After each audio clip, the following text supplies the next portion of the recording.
Welcome to Chillin' 101. We hope this video helps. You start by backing up right away so you can restore if needed. Once backed up, check settings to confirm you're on the latest iOS. Many restart bugs are fixed in updates. Next, force restart the device to clear transient faults.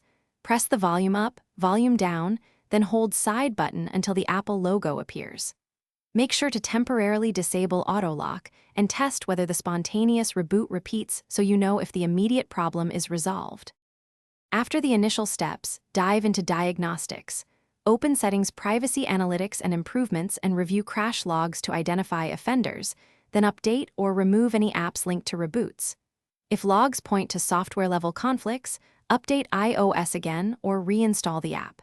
Should the issue remain unexplained, reset all settings to rule out configuration corruption. This keeps data while returning system defaults. Finally, monitor stability for several hours and note any patterns tied to apps or actions. If previous steps fail, prepare to perform a DFU restore. Connect to a computer, enter DFU mode and reinstall firmware to eliminate low-level corruption. This is the last software resort.